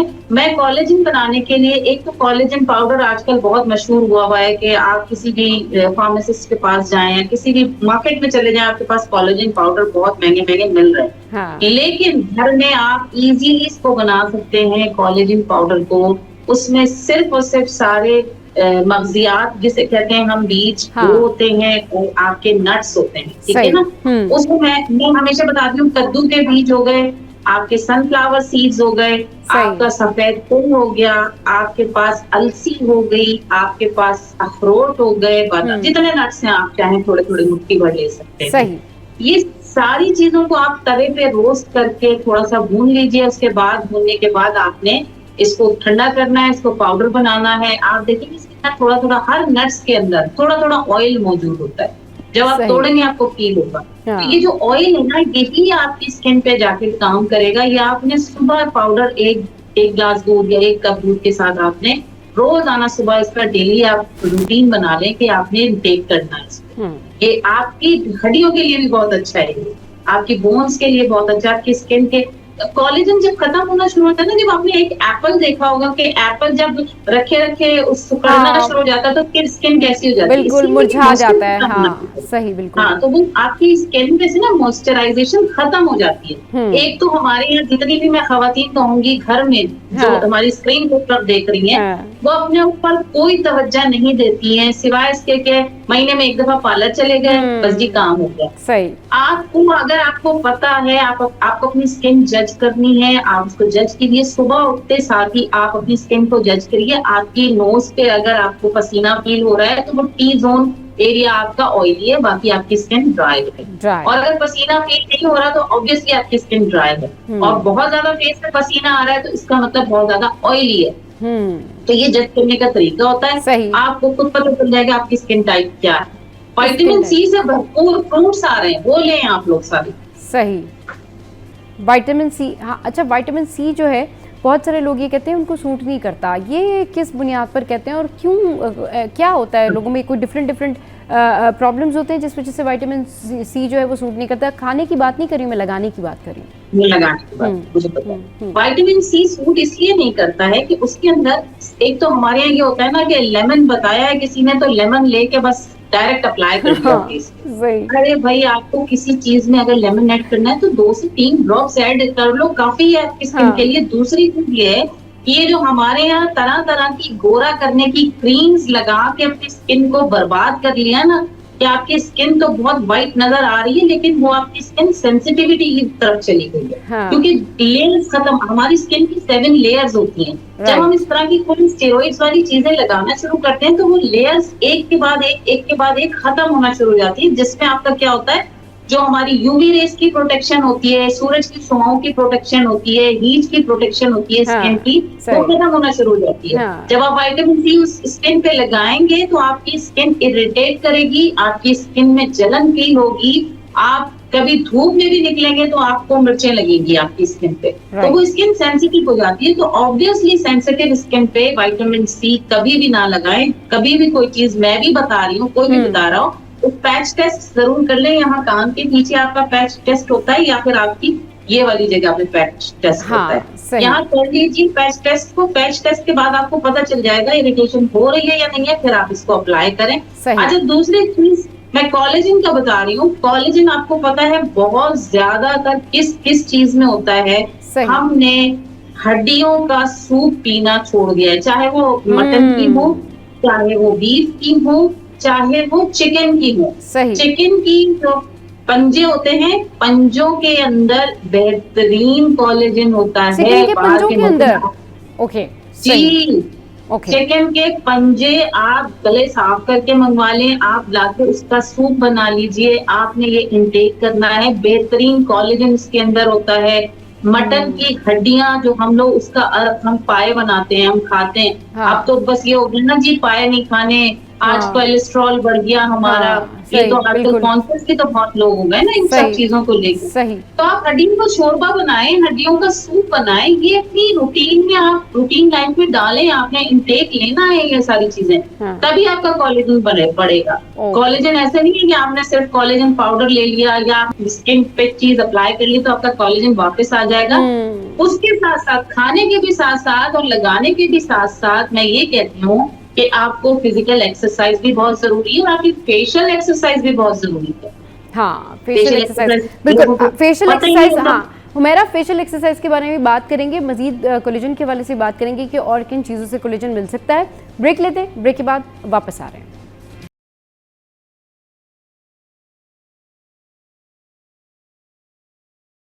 Welcome back. बात कर रहे हैं स्किन केयर की, और जब हम स्किन केयर की बात कर रहे होते हैं तो जाहिर सी बात है आजकल जो ट्रेंडिंग इश्यूज़ हैं उसी पर हम बात करते हैं। अब ये जो एंटी एजिंग है या फिर ये कोलेजन वाला इशू है, कोलेजन का जो कहना चाहिए ना कि इतना क्रेज़ हो गया है लोगों में कि नहीं भाई स्किन हमारी जो है स्किन टाइटनिंग होनी चाहिए, बिल्कुल ढलकी हुई झुकी हुई स्किन नहीं चाहिए। हुमैरा हमारे साथ मौजूद हैं।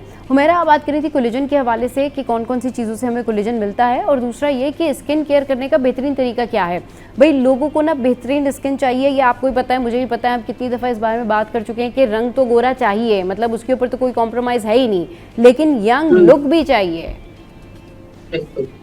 यंग लुक चाहिए तो यंग लुक के लिए आपको थोड़ी सी घर पे मेहनत भी करनी पड़ेगी। हाँ, बिल्कुल। हाँ, थोड़ी सी नहीं है मेहनत। ये देखिए, एक होता है ना मी टाइम। हाँ। मी टाइम हमें कब मिलता है? जब हम बेड टाइम पे जा रहे होते हैं ना, खासतौर पर मैं खवातीन के लिए बात कर रही हूँ। जो बेड टाइम होता है ना, जी, बेड जी। टाइम से थोड़ी देर पहले मैंने हमेशा, मेरी एक आदत है कि मेरे साइड टेबल्स पे मेरी जो एप्लीकेशन, मैं फिर बहुत ज्यादा क्रीम्स वगैरह यूज नहीं करती हूँ अपने पे। जितनी ज्यादा चीजें यूज करो तो उतना भी नुकसान है। हाँ। तो अकॉर्डिंग माई स्किन, मैं जो चीजें मुझे जरूरत है वो मैंने साइड टेबल पे रखी हुई है। एक फेशियल एक्सरसाइज के लिए टूल रखा हुआ है। हाँ। वो सारी चीजें बेड टाइम पे जब आप जाने लगते हैं ना, तो वो आप उस वक्त कीजिए। सही। वो आप प्रॉपर सुकून से अपने लिए टाइम निकालिए, वो आपका मी टाइम है। तो सही। वो आप एक्सरसाइजेस भी कीजिए। आप रात को सोने से पहले फिजिकल जो आपके लिए योगा वगैरह जो होता है वो करके फिर सोएं। अच्छा, हम जो बात कर रहे हैं ना स्किन टाइटनिंग की, स्किन टाइटनिंग के लिए जो मैं अभी बता रही थी ना, कुछ फेशियल एक्सरसाइजेज होती है, उसको लाजमी करें। अब क्या होता है कि जो आपकी एज ऊपर जाती है ना, तो एज को रिवर्स करने के लिए हमने स्किन को, जैसे मैं लास्ट टाइम भी बताया था कि आपके पास जो टूल्स होते हैं ना, उसको टूल्स को अप्लाई करें। गुआशा रोलर आता है, हाँ। वो आप लेके घर में रख लीजिए। उस टूल से क्या होता है, जब आपने कोई भी मॉइस्चराइजिंग, मैं किसी भी क्रीम को नहीं कह रही ना, जो आपको सूट करती है वो लगाएं। हाँ। लगाने के बाद आपने फेशियल्स की वो गुआशा रोलर से वो एक्सरसाइज करनी है, आपने वो अप्लाई करना है ऊपर की तरफ। हमेशा स्किन को देखिए, मैंने होल्ड जिस तरह किया हुआ ना, इसी तरह होल्ड करना है। और फिर आपने, क्योंकि रिंकल्स देखो कहाँ कहाँ आते हैं, क्योंकि मैं भी अपनी, हम भी एज को ऊपर की तरफ जा रहे हैं ना, तो हमें अपने रिंकल्स को कम करना है। तो रिंकल्स आपके फाइन लाइंस इधर आते हैं, लाफिंग लाइंस पे आते हैं, आपके फोरहेड पे आते हैं, और खासतौर आपकी ये आंखों के पास आते हैं ना। सही। तो आंखों के पास यहाँ ये जगह होल्ड करके फिर आपने जब एक्सरसाइज करनी है, देखो ये मैं जिस तरह बता रही हूँ ना, ये आपकी फिंगर्स ऐसे ऐसे आपने एक्सरसाइज करनी है। ओके। जहाँ जहाँ आप देखें कि आप रिंकल्स आ रहे हैं, तो आपने ऐसे ऐसे ऊपर अपवर्ड की तरफ, अपवर्ड मूवमेंट में करोगे, ताकि आपकी स्किन पीछे की भी, और उसके अंदर एक ताश कहते हैं ना, स्किन के अंदर एक फीलिंग आएगी ब्लड सर्कुलेशन। तो वो ब्लड सर्कुलेशन। अच्छा हुमैरा, आप फोरहेड के हवाले से भी जो है ना वो फेशियल एक एक्सरसाइज हमें बतानी थी, वो भी अगर आप बताना चाहें तो प्लीज बताइए। हाँ, मैं बता। देखो, जब भी आप हम फेशियल करवाने जाते हैं ना, तो ये चीज को होल्ड किया जाता है। जब होल्ड किया जाता है ना, तो ऐसे ऐसे बिल्कुल ये वाली फिंगर्स जो है ना, ये आपके पास तो सारे टूल्स आपके हाथ में भी हैं। आपने ये वाली एक्सरसाइज, आपने ये ऊपर अपवर्ड मूवमेंट में ऐसे ऐसे ऐसे ऐसे अप्लाई करना है। और अगर आपके पास कोई सीरम, आपके पास विटामिन सी बना हुआ नहीं है, तो सिंपली आपने रोज वाटर के अंदर थोड़ा सा रोज वाटर को ना गर्म कर लें। गर्म करने के बाद आपने लेमन का जेस्ट हो गया, जेस्ट उसे कहते हैं, जेस्ट जो आपको छिलका हल्का हल्का ग्रेट कर लेना लेमन का, आपने वो छिलका ग्रेट कर लेना और वो आपने उसके अंदर डाल देना, रोज वाटर के अंदर।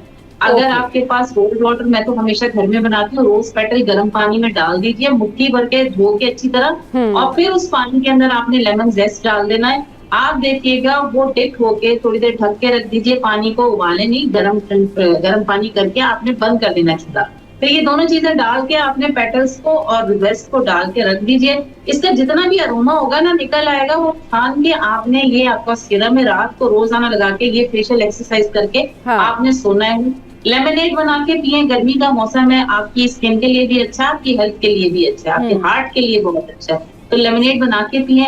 मैं ये कभी नहीं कहती हूँ कि लेमन लें और लेमन में कुछ भी डाल के आपने फेस पे लगा देना है। सही। कभी भी फेस पे डायरेक्टली लेमन क्या कोई भी चीज अप्लाई ना करें। हाँ सही, बिल्कुल। अच्छा, उसको इरिटेट करेगा लेमन, क्योंकि गर्मी में आपके पोर्स, चाहे वो ड्राई स्किन भी क्यों ना, आपके पोर्स खुलना शुरू हो जाते हैं, एनलार्ज होना शुरू हो जाते हैं। तो उसको सिंपली आपने बर्फ है आपके पास, आइस क्यूब आ जाता है, आइस क्यूब से आप मसाज कीजिए। नहीं हो रहा आइस क्यूब, आइस ट्रे जो होती है ना, बर्फ की जो ट्रे आपकी जमाने की होती है, उसके अंदर आपने क्या करना है, क्यूकम्बर को आपने ग्रेट कर लेना है। क्यूकम्बर का जो जूस होता है वो ग्रेट करने के बाद आपने छान के क्यूकम्बर को आइस क्यूब में डाल देना है, जमा लेना है। आप जब चाहें उसकी आइसिंग कीजिए उस क्यूब से, आप देखिएगा आपकी स्किन रिजेनरेट होना शुरू हो जाएगी। बिल्कुल। और अच्छा, ये आइसिंग में जिस तरीके से आप बता रही है ना कि ये इस तरह से आइसिंग कर लें, और कौन कौन सी ऐसी चीज़ें हैं जिनको जो है वो इस तरह से फ्रीज करके या उसकी प्यूरी बना के जो है उसकी आइसिंग की जा सकती है?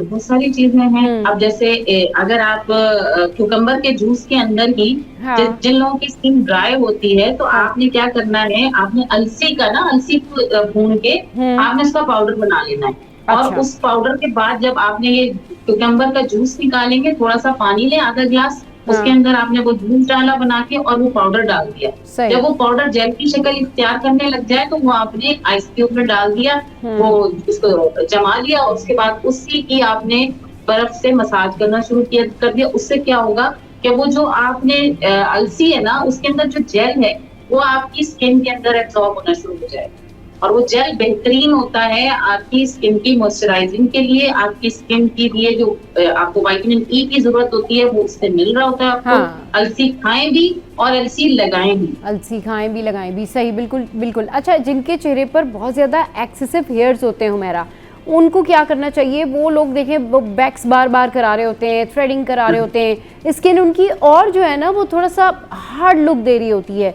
क्या करें वो लोग? देखो, सबसे पहले तो वैक्स कराने का तरीका ये देख लीजिए कि जब भी आप फेस पे वैक्स कराए ना, तो थोड़ा सा हॉट वैक्स कराइए। हमारे यहाँ हो गया कि क्योंकि मैं करती रही हूँ ना, मेरा तो अपना सैलून था, मैं क्योंकि ब्यूटी एक्सपर्ट भी हूँ, तो वैक्स हमेशा गर्म वैक्स को यूज करोगे। उससे क्या होगा कि आपकी जो रूट्स है ना वो बिल्कुल नीचे से निकलना शुरू हो जाएंगी, रूट से बाल निकलेगा। जब बाल रूट से निकल जाएगा तो जिस दिन आपने वैक्स कराया है उसी दिन शाम से आपने क्या करना है, फिटकरी लेनी है, और फिटकरी को गीला करके या तो फिटकरी का मास्क बना लें, पाउडर बना के, उसके अंदर मुल्तानी मिट्टी हो गई, उसके अंदर थोड़ी सी फिटकरी हो गई, थोड़े से रोज पेटल के पाउडर हो गया, ये मास्क बना के आपने लगाना है। उससे क्या होगा कि जो ही आपने पोर्स को खोला, यानी जब आप वैक्स कराते हैं तो आपका पोर्स इनलार्ज हो जाता है ना, तो उसको बंद आपने फौरन नहीं करना है। उसके बाद जब आप फिटकरी लगाना शुरू कर देंगे तो फिटकरी से स्किन जो है ना वो श्रिंक होना शुरू हो जाती है। तो वो श्रिंक होना शुरू होगी तो खुद ब खुद आपका बाल खत्म होना शुरू हो जाएगा। और दूसरी चीज, ये बाल आने की जो वजह होती है फेस पे, ये हार्मोनल इश्यूज की वजह से होती है। तो हार्मोनल इश्यूज के लिए हमेशा मैंने बताया है साबुत धनिया और मेथी दाना, इन दोनों को इक्वल क्वांटिटी में लेके पाउडर बना लीजिए। सुबह निहार में आपने आधा चाय का चम्मच पानी के साथ लेना है। ये आप लेते जाइए, 1-1.5 महीने में आपका हार्मोनल जो इम्बैलेंसिंग है वो बैलेंस होना शुरू हो जाएगी, और फिर खुद ब खुद के बाल आना खत्म हो, फिर ये इशू जो है वो सॉल्व हो जाएगा। अच्छा हुमैरा, जिन लोगों की स्किन बहुत ड्राई है उन लोगों को भी बहुत मसले होते हैं, और उन लोगों को पिंपल भी हो जाते हैं, और वो इस तरह नहीं होते कि बहुत सारे हैं, वो उनको कहीं कहीं फेस पे पिंपल होता है और वो ड्राई स्किन की वजह से होता है। ड्राई स्किन वाले क्या करें, उनको क्या रेमेडी करनी? ड्राई स्किन पे भी पिंपल जब होता है, जब आप कहीं जैसे किसी एक जगह आपका पोर्स जो है वो इनलार्ज हो गया है, तो उधर पिंपल हमेशा यही होता है। या तो फिर ड्राई स्किन पे पिंपल उस वक्त आता है जब आपको कॉन्स्टिपेशन की प्रॉब्लम है, आपको आप जितना कॉन्स्टिपेटेड रहेगा बंदा, तो उसके बाद क्या होता है आपके फेस पे वो एक्नी नहीं होती है, वो यही होता है कि वो इस तरह के गर्मी दाने होते हैं कि वो फेस पे आपको लगता है, वो हार्ड शक्ल इख्तियार करता है, उसका जो है वो मुंह भी नहीं बनता है, ना उसमें पस आती है, बस वो आते हैं कुछ टाइम के लिए और खुद ब खुद चले जाते हैं, लेकिन वो फिर स्कार्स छोड़ जाते हैं। हाँ। तो कोशिश ये करें कि आप अपनी जो स्टमक को है वो कॉन्स्टिपेटेड ना रहने दें। प्रोन्स एक आता है, आप किसी भी मार्केट में जाएं, जो आलूचा, अभी तो आलूचे का सीजन है, मैं कहती हूँ जितना आलूचा खाएंगे, यानी कि आलू बुखारा जो होता है फ्रूट फॉर्म में, वो आप जितना खाएंगे, आपके पेट के अमराज वाले जितने लोग हैं वो उसको खाना शुरू करें, कॉन्स्टिपेशन बिल्कुल नहीं होगी। और जब आलूचे का सीजन चला जाए तो आपके पास एक दरमियानी किस्म का, जैसे ना वो सूखा हुआ आलू बुखारा होता है, ना वो फ्रूट फॉर्म में होता है, वो दरमियानी किस्म का, उसको प्रोन्स कहते हैं, वो आम सुपरमार्केट में मिल जाता है, वो आप उसको भी खाना शुरू करें साथ साथ। तो जो लोग इस तरह की कैफियत में रहते हैं, जिनकी आंतें ड्राई रहती हैं, तो याद रखें आंतों के साथ साथ फेस भी ड्राई रहेगा या बॉडी भी ड्राई रहेगी। तो कोशिश करें आलू बुखारा खाएं और प्रोन्स का इस्तेमाल करें। सही। अच्छा, अब गर्मियों में जिनकी बहुत ज्यादा ऑयली स्किन है, उनके लिए तो मेकअप करना भी बहुत ज़्यादा जो है ना वो मुश्किल होता है, क्योंकि वो बार बार ऑयली स्किन होती है। किस तरह से वो स्किन को पहले प्रिप कर लें, कैसे तैयार कर लें अपनी स्किन को मेकअप से पहले, ऑयली स्किन वाले? ऑयली स्किन वाले जो हैं हमेशा याद रखें कि जब आपने जिस दिन पार्टी में जाना है उस दिन फिटकरी का, जो मैं फिटकरी का मास्क बता रही हूँ ना, ये बेहतरीन होता है। आपने 1 चम्मच मुल्तानी मिट्टी लेनी है, 1/4 टीस्पून आपने फिटकरी का पाउडर लेना है उसके अंदर 1/2 टीस्पून आपने रोज पेटल का पाउडर लेना है, जो कि आपको घर में ड्राई करके उसको बनाएंगे, ठीक है। ये 3 चीजें आपने ये डालनी, और फिर उसके अंदर आपने थोड़े से फ्यू ड्रॉप्स लेमन के डालने हैं, और उसको आपने एक पेस्ट बना लेना है, पानी में बना लें या रोज वाटर के उसमें बना लें। ये पेस्ट बनाने के बाद आपने अप्लाई करना है। अप्लाई करेंगे तो वही बात है कि फिर आप देखेंगे आप स्किन जो है वो आपकी श्रिंक होना शुरू हो गई है। 20 मिनट के लिए अप्लाई करना, उसके बाद वॉश कर लें। लेकिन जो ही आप मेकअप करने लगे तो मेकअप से पहले आपने फुल फेस पे खूब आइसिंग करनी है। आइसिंग जितनी करेंगे उससे क्या होगा, आपके पोर्स जो है वो मिनिमाइज हो जाएंगे कुछ टाइम के लिए। आप जो प्राइमर लगाते हैं ना, वो प्राइमर यही काम करता है कि आपके पोर्स को क्लॉग कर देता है। फिर आप जो मेकअप करते हैं उस प्राइमर के ऊपर वो फील नहीं होता, यानी वो आपके पोर्स में नजर नहीं आते। प्राइमर का काम यही है। और उससे पहले जब आप मेकअप करने से पहले आपने एलोवेरा जेल जो होता है, फ्रेश हो तो बहुत अच्छा है, थोड़ा सा अप्लाई कर लीजिए फेस पे। अच्छा। वो आपको प्राइमर का काम देगा। वो भी प्राइमर का काम देता है, ठीक। तो ये मतलब इससे बेहतर हो जाएगा और बैलेंस रहेगा मेकअप, फिक्स रहेगा मेकअप, बैलेंस रहेगा बिल्कुल। देखिए 2-3 घंटे आपने कहीं इवेंट में जाना था तो 2-3 घंटे आपका स्टे रहेगा। अच्छा मेरा ये बताएं कि ग्लोइंग स्किन, यानी लोग चाहते हैं कि उनकी स्किन ग्लो करे, तो उसके लिए वो बहुत सारी प्रोडक्ट्स खरीद के भी लाते हैं। कुछ प्रोडक्ट्स ऐसी होती है जो मेकअप से पहले भी लगा रहे होते हैं, ट्रीटमेंट भी करा रहे होते हैं। नेचुरल ग्लो कैसे आए स्किन पे? नेचुरल ग्लो तो आप देखें आपकी स्किन पे, मैं हमेशा ये कहती हूँ ना कि आप अंदर से खुश होंगे तो आपकी स्किन, मैं क्या कहती हूँ, लोग कहते हैं कि जब आप अंदर से खुश होंगे तो आपकी स्किन पे नजर आता है। तो कोशिश करें कि जलें कोड़े नहीं ज्यादा। उसके अलावा पहले तो ये सोचना छोड़ दें कि स्किन ग्लो क्यों नहीं कर रही।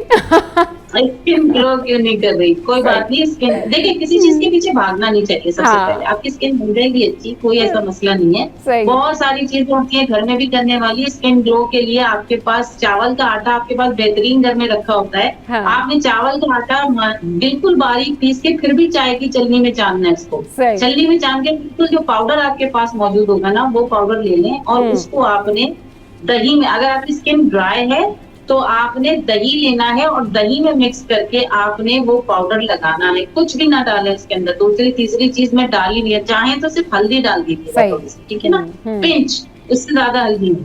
ये मिला के आपने ये पाउडर मास्क बनाना है, दही के साथ मिक्स करके लगाइए। इंशाल्लाह आप देखेंगे कि अगर आपने 15 दिन ये वाला नुस्खा मास्क के तौर पे लगा दिया, आपकी स्किन ग्लो करना शुरू कर देगी। साथ में मैं हमेशा बताती हूँ कि मैं एक फेस पाउडर जो घर में बनाती हूँ, फेस वॉश पाउडर, जिसमें आपने बेसन लेना है इक्वल क्वांटिटी में, आपने उसके अंदर मिल्क पाउडर डालना है, उसके अंदर आपने अलसी का पाउडर 1 चम्मच डालना है, फिर उसके अंदर आप जो है थोड़ी सी हल्दी डालिए और थोड़ी सी मुल्तानी मिट्टी। ये पाउडर बना के रख लें और इसी से आपने पानी जो होता है सादा पानी डाल के फेस वॉश की तरह लगाइए, हल्का सा मसाज कीजिए, रोजाना इससे धोना शुरू कीजिए अपने फेस को। आप मुझे लिख कर देती हूँ कि आप ही के प्रोग्राम में लोग बताएंगे कि हमारी स्किन अच्छी होना शुरू होगी। चलें जी, अल्लाह करे सबके लिए ये रेमेडीज़ जो हैं बड़ी बेनिफिशियल हो कि रेमेडीज़ हमेशा बड़ी अच्छी रेमेडीज़ होती हैं। बहुत शुक्रिया उमेरा आपके कीमती वक्त के लिए। शो में यह वक्त एक ब्रेक का, वापस आएंगे फिर एक और इम्पॉर्टेंट टॉपिक डिस्कस करेंगे। हमारे साथ रहिए।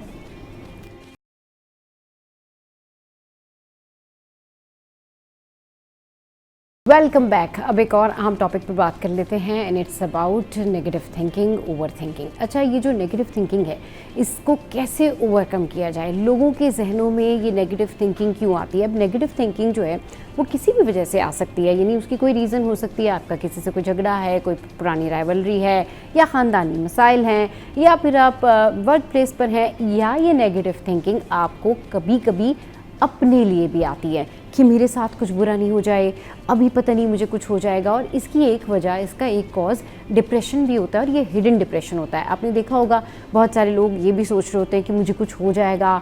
अक्सर लोग पैनिक अटैक में आ जाते हैं, वो कहते हैं जी हमें कुछ हो रहा है, हमें कुछ हो रहा है।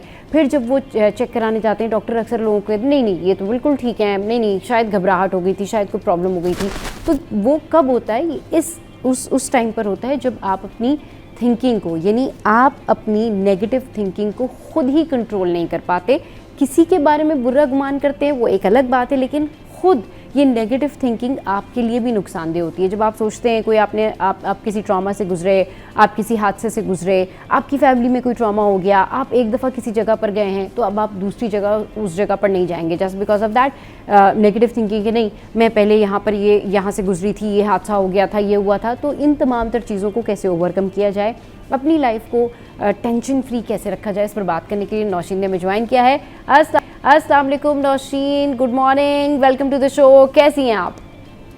वालेकुम सलाम सबा, मैं बिल्कुल ठीक हूँ। और आज आपने बहुत एक इम्पोर्टेंट टॉपिक को हिट किया है, नेगेटिव थिंकिंग। इंडीड, हाँ बिल्कुल। अच्छा, ये बताइए कैसे ओवरकम किया जाए, नेगेटिव थिंकिंग से बाहर कैसे आया जाए?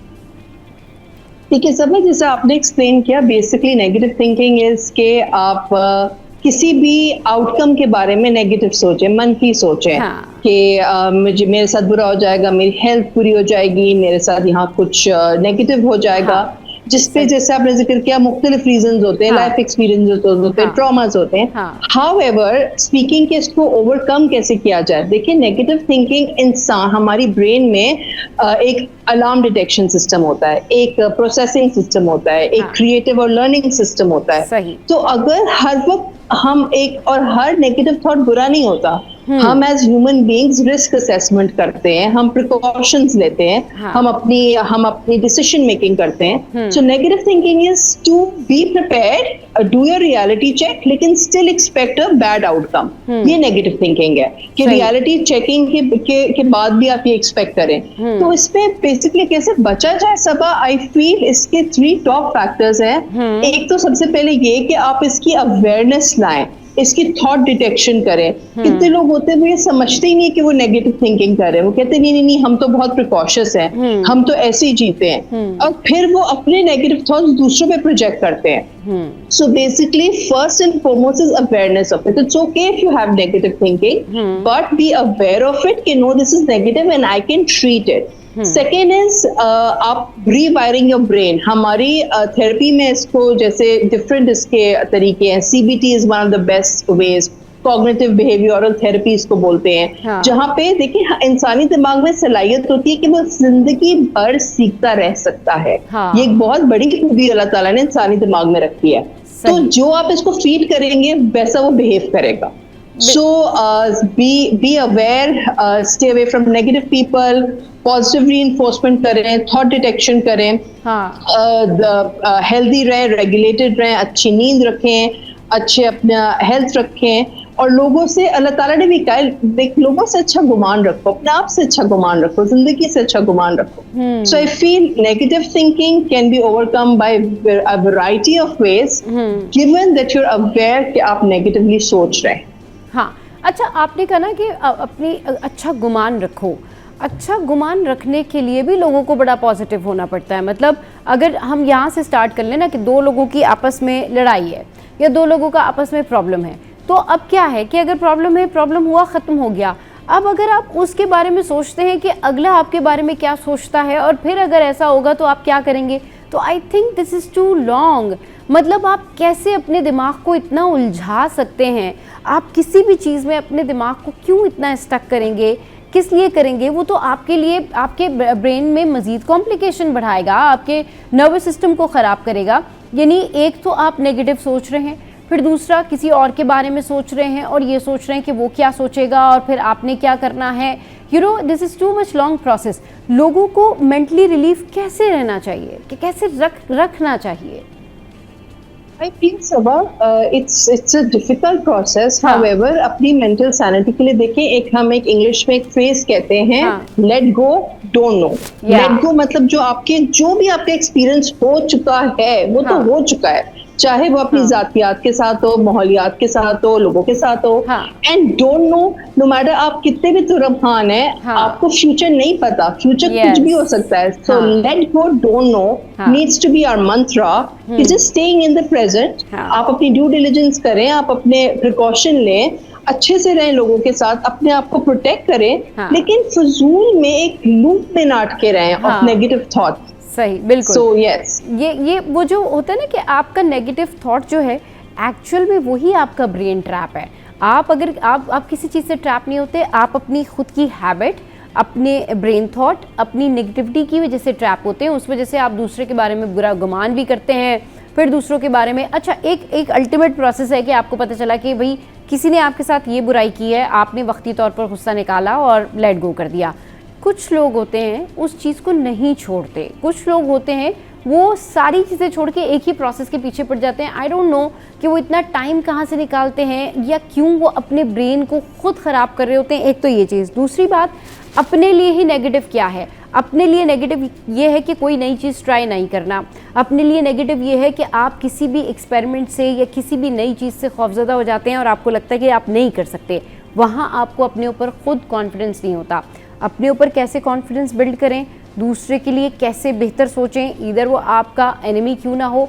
लेकिन इन तमाम चीज़ों को जब आप कम्बिनेशन बनाते हैं, कंपाइल करते हैं, तभी तो आप एक पॉजिटिव थॉट पे आते हैं ना नौशीन। वरना तो अगर आप एक तरफ नेगेटिव सोच रहे हैं और दूसरी तरफ पॉजिटिव सोच रहे हैं तो आप कभी भी अपनी लाइफ को ऐसे बैलेंस नहीं कर सकते। 100% सबा, देखिए like you said, bad thoughts and negative experiences live rent free in our head. Like हम उनको अपने दिमाग में बिल्कुल rent free रखते हैं. Why? It's such a precious space. So like you said, like we have a whole learning and a creative center in our brain. Keep feeding that. Like I think let go कहना बहुत आसान होता है, लेकिन लोगों के लिए experiences को माफ करना मुश्किल होता है। तो उसका हल ये है कि आप अपने आप को डाइवर्ट करें। लाइक यू नो, जैसे हम एक ट्रायड बोलते हैं, थॉट, इमोशन, फीलिंग। एक थॉट आता है, उससे एक इमोशन आता है, उससे एक फीलिंग आती है, और उससे फिर एक बिहेवियर क्रिएट होता है। तो वो बिहेवियर आपके कंट्रोल में है। आपको थॉट आया, इमोशन आया, फीलिंग आया, उसको सेल्फ रेगुलेट करके उसको बिहेवियर में तब्दील ना होने दें। दैट इज लाइक यू, आपने अर्लियर कॉन्वर्सेशन में कहा था, नेगेटिव थिंकिंग बहुत सारी साइकोलॉजिकल इश्यूज की अंडरलाइंग फैक्टर होता है। चाहे वो डिप्रेशन हो, चाहे वो जनरल एंजाइटी डिसऑर्डर हो, चाहे वो लो सेल्फ एस्टीम हो, बॉडी डिस्मॉर्फिया हो, 100 चीजें जो नेगेटिव थॉट्स इन चीजों को फीड करते हैं। सो कंट्रोलिंग देम एंड पॉजिटिविटी की तरफ आना बहुत अहम है हर शख्स के लिए। हर शख्स के लिए पॉजिटिव रहना बड़ा ज़रूरी है। अच्छा, ये जब हम बात कर रहे थे ना, लोग कहते हैं नहीं जी, किसी के क्या सर्कमस्टांसेस होते हैं कोई नहीं जानता। सबके साथ कोई ना कोई ऐसा प्रॉब्लम ज़रूर हुआ होता है कि वो अनफॉरगेटेबल होता है। हर कोई ये कह रहा होता है जी ठीक है, हमने बहुत सारी चीज़ें बेयर की हैं, बट फिर अगर बेयर किए तो सब्र भी करें। लोगों को ना असल में पेशेंस के बारे में भी नहीं पता। पेशेंस के सिर्फ बहुत सारी ब्लेसिंग्स ही नहीं है, पेशेंस जो है ना एक पूरी साइंस है, पूरी थेरेपी है। अगर आप किसी भी चीज़ पर सब्र कर जाते हैं ना, तो यकीन करें आपकी बहुत सारी मुश्किलात हल हो जाती हैं और यहीं से आपकी पॉजिटिविटी शुरू हो जाती है। क्योंकि आप स्टार्ट करते हैं अल्लाह पे यकीन से कि भाई ठीक है, मुझे अल्लाह पे यकीन है, मैं ये काम कर लूँगा या मैं ये काम कर लूँगी। आप अपनी ज़ात से ज़्यादा जब रिलाई करते हैं अल्लाह पे तो आपका कॉन्फिडेंस बढ़ जाता है। आप कभी भी कॉन्फिडेंट अपने ऊपर कॉन्फिडेंट नहीं हो सकते। कोई भी शख्स अपनी ज़िंदगी के हवाले से खुद अपनी बनाई हुई चीज़ों पे कॉन्फिडेंट नहीं हो सकता। हमारी ज़िंदगियाँ अल्लाह रब्बुल इज़्ज़त चलाते हैं, तो हमें इस बात पे ट्रस्ट करना चाहिए। आपकी आधी टेंशन तो वहीं ख़त्म हो जाती है कि हमारी ज़िंदगियाँ प्लान अल्लाह ने की होती हैं। हमें नहीं पता होता कि हम क्या करना चाह रहे होते हैं, लेकिन हम कहाँ आ जाते हैं या अल्लाह हमसे क्या काम लेना चाहता है। तो सबसे पहले तो पॉजिटिविटी शुरू यहीं से होती है कि आप अल्लाह पे ट्रस्ट करें। उसके बाद फिर आप अपनी ज़िंदगी के एक्सपेरिमेंट से सीखते हैं कि किसने आपके साथ क्या किया, क्या नहीं किया, एंड आपको क्या करना चाहिए। और नौशीन, अगर हम इस पे घर पे बात करें, यानी कि जो घरेलू मसाइल होते हैं, आपने देखे हस्बैंड वाइफ के इश्यूज़ हैं, सास नंदों के झगड़े हैं, उसमें कितनी ज़्यादा नेगेटिव थिंकिंग होती है कि एक लड़की जो कि शादी करके अभी जा रही है, पहले से उसके ख़ानदान वाले नेगेटिव हो जाते हैं कि जी ठीक है ससुराल में तो यही होगा। हो सकता है उसका ससुराल बड़ा पॉजिटिव हो और ससुराल वाले ये सोचते हैं कि जी जो लड़की आ रही है वो तो हमारे साथ यही करेगी। कैसे एक दूसरे को जज किए बिना, कैसे एक दूसरे के साथ अच्छा बिहेवियर रखे बिना लोग एक दूसरे के साथ बुराई से शुरू हो जाते हैं, तो बुराई का जवाब तो फिर बुराई से मिलेगा। Now what do you say, Nausheen? बिल्कुल 100% सबा। आई फील चाहे डोमेस्टिक सिचुएशंस हो, पर्सनल रिलेशनशिप्स हो, नेगेटिव थिंकिंग हर चीज। अब छोटी सी मिसाल है, लाइक अगर लेट्स से हस्बैंड थका हुआ आया है, वो आपसे आपकी वाइफ से बात नहीं कर रहा है, so immediate negative thought, oh he doesn't love me anymore, he is not interested in me anymore, he didn't really notice me, and maybe on the other side reality check is he is just come back from work, give him some space.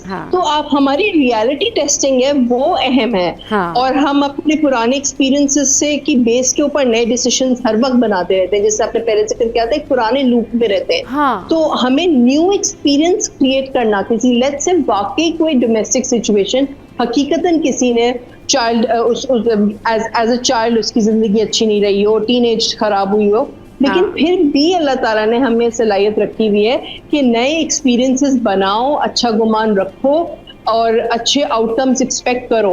तो ये तो हमारा life hack है, that like you know I mean hope cost nothing. So उम्मीद पे दुनिया कायम है, that has and that is like positivity actually. बिल्कुल। और स्टे अवे फ्रॉम दोस्त जो कि आपकी कान भराई कर, जो कि आपकी जिंदगी के सीधे मामलात को भी खराब करते हैं just because of their fun. मतलब वो आए, उन्होंने गॉसिप की और आपका सारा का सारा जो फ्लो होता है वो आउट कर देते हैं, और वो कहते हैं जी ऐसे नहीं तो ऐसे। तो ऐसे लोगों के बारे में बात करेंगे कि इन लोगों को कैसे हैंडल किया जा सकता है और साइकोलॉजिकली ऐसे लोग आपके दिमाग पर कितना असर डालते हैं। लेकिन सारी बातें करेंगे एक छोटे से ब्रेक के बाद।